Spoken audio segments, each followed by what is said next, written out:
Most people believe the last generation will be defined by wars and disasters. But Jesus warned that the greatest danger would be far quieter. Hearts growing cold without realizing it. Stay with me in this video, and you will discover why so many people still believe, still attend church, yet are slowly losing spiritual awareness, and how you can keep your faith steady in a time when compromise has become normal. Perhaps you have felt this before, even if you could not quite put it into words. It is a strange feeling. Not exactly fear, not exactly sadness, more like a quiet heaviness settling over the world around us. You turn on the television and the news keeps coming. Wars, conflicts, natural disasters, social unrest. You look at values that once felt solid, and now they seem questioned, reversed, even mocked. And deep inside, a silent question begins to form. What is really happening to our world? If you have felt this way, you are not alone. Many people I have spoken with over the years, especially those who have lived long enough to see several chapters of history unfold, share the same sense. They tell me that the world today is not just changing faster, but changing in a way that leaves people spiritually tired. A close friend of mine, a pastor who retired after more than 40 years of ministry, once said to me, "I've seen a lot in my lifetime, but I've never seen hearts this unsettled." And it is in moments like these that the words of Jesus about the last generation begin to feel uncomfortably close. Jesus did not give dates. He did not offer timelines. He did not try to frighten people. Instead, he described the condition of the human heart. A generation where love would grow cold. A generation overwhelmed by distraction, deception, and quiet compromise. A generation where faith would not be attacked mainly from the outside, but slowly worn down from within. I want you to picture this for a moment. Someone still goes to church, still listens to sermons, still prays before meals. Yet deep inside, their connection with God has grown thin. Not because they rejected faith, but because life became busy, exhausting, and God slowly slipped behind other priorities. Have you ever felt that way? Modern psychology talks about something called emotional and spiritual numbness.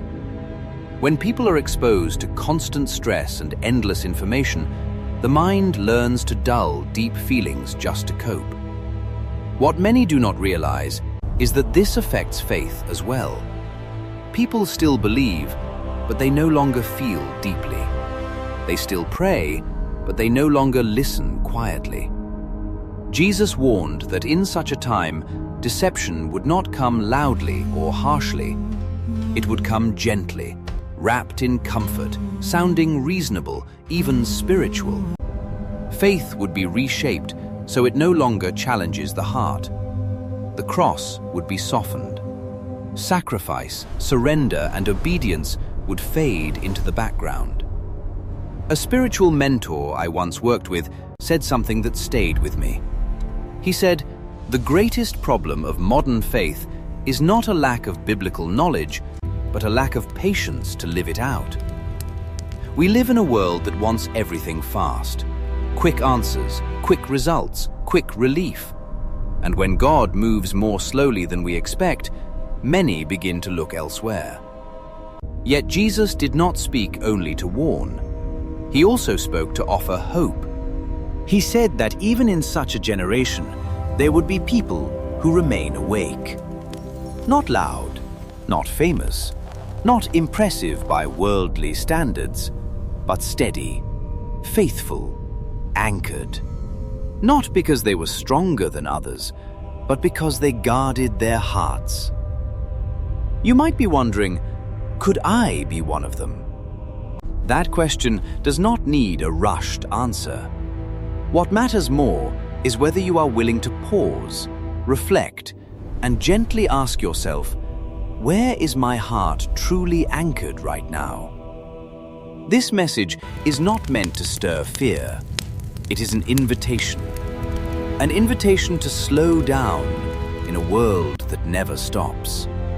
An invitation to listen more deeply in a world full of noise. And most of all, an invitation to return to a simple, honest, and enduring relationship with Jesus. Because if this truly is the kind of time he spoke about, then the most important question is not when things will happen, but how we choose to live today. When Jesus spoke about the last generation, he did not begin with wars or disasters. He began with the human heart. That alone should make us pause, because when you look back over your own life, you know this to be true. The world has always had turmoil. Every generation has faced war, loss, disease, and uncertainty. Yet not every generation was described so clearly by Jesus in terms of its spiritual condition. What makes this time different is not simply what is happening around us, but what is happening within us. Jesus said that love would grow cold, not suddenly, not all at once, but slowly, quietly, like a room in winter. You do not notice the temperature dropping at first, but eventually you realize the warmth has been gone for some time. I once spoke with a man in his 60s who had attended church nearly his entire life. He said something very honest. "I still believe in God, but sometimes I don't feel him as close as I used to." Have you ever felt that way? Not because you turned away from faith, but because life kept piling on. Rest assured, without realizing this it, is merely God the slipped beginning further of your down the list of obligation. priorities. Jesus described this as love growing cold. And the danger is that it does not hurt right away. It feels manageable. Life continues. We work, we worship, we carry on. But deep inside, something slowly thins out. One thing I have seen again and again, especially among older believers, is spiritual fatigue. People do not always have words for it, but they feel it clearly. They are tired of constant change, tired of adapting, tired of watching values they once trusted become uncertain. And in that weariness, it becomes easier to accept small compromises just to feel at peace. Jesus warned that deception in this time would be subtle. It would not arrive with obvious evil. It would sound reasonable, gentle, even compassionate. Faith would be adjusted so it no longer offends. Scripture would be softened to fit emotions. And over time, people would grow comfortable with a faith that no longer asks them to change. A psychologist I once spoke with made an observation that stuck with me. When people constantly avoid discomfort, the mind learns to seek ease at any cost. This is true spiritually as well. When faith is shaped only around feeling good, it loses the strength to carry us through real hardship. That is why Jesus spoke so often about staying awake. Not anxious, not fearful, but aware.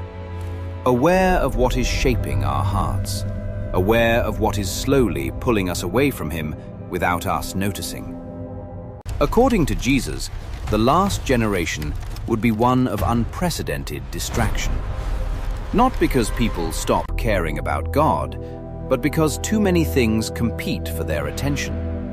Endless news, constant screens, unbroken noise.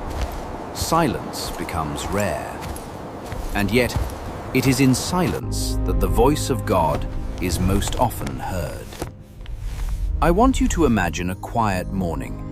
No rush, no screens, no background noise. Just you, a cup of coffee, and a few unhurried moments. When was the last time you allowed yourself that kind of space with God? not to ask for anything, but simply to be present with him.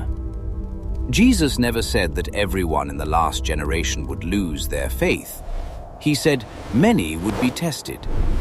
And the greatest test would not be suffering, but indifference. When faith is no longer central, but something added on when convenient. Yet even in this picture, Jesus spoke of hope. He said there would be people who remain awake, people who refuse to move at the pace of the world, choosing instead to walk at the pace of God. Not because they are stronger, but because they understand how fragile the human heart can be. This part of the message is not meant to create guilt. It is meant to invite reflection. Because in a time like this, faithfulness is no longer automatic. It becomes a daily choice. And it is in those small, quiet choices that faith is either preserved or slowly worn away. As we come to the end of this reflection, I do not want you to walk away feeling weighed down or afraid. If there is one thing I hope stays with you, it is a sense of clarity and peace. Jesus never spoke about the last generation to create panic.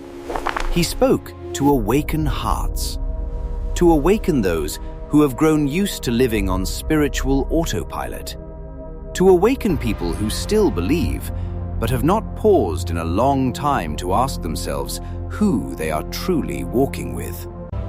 You may have lived through many seasons of life. You have watched what once seemed stable shift and fade. You have seen people build, and you have seen them lose. And because of that, you understand better than most that nothing in this world lasts unless it is anchored to something eternal. Jesus said that in those days, some would stumble, some would grow cold, some would be drawn into deception. But he also said that those who remain watchful would stand firm. Not because they are wiser, not because they are stronger, but because they know where their strength comes from. I want to leave you with a simple question. Not one you need to answer for anyone else, but one you can hold quietly in your own heart. If Jesus were to look at my life today, what would he see? Not my activity, not my appearance, but the direction of my heart. The preparation Jesus calls us to is not about predicting dates or withdrawing from the world. It is about living with intention, about choosing faithfulness in ordinary moments, about guarding your heart from the slow erosion of compromise. If this truly is a unique time, then it is also a unique opportunity. An opportunity for faith to be lived, not just spoken. For love to become a daily choice, not just a feeling. And for light to shine quietly without needing to be loud. You do not need to do anything extraordinary. You only need to keep your heart soft before God. To protect the flame, even if it feels small. Because in the darkest moments, it is often the smallest lights that are most visible.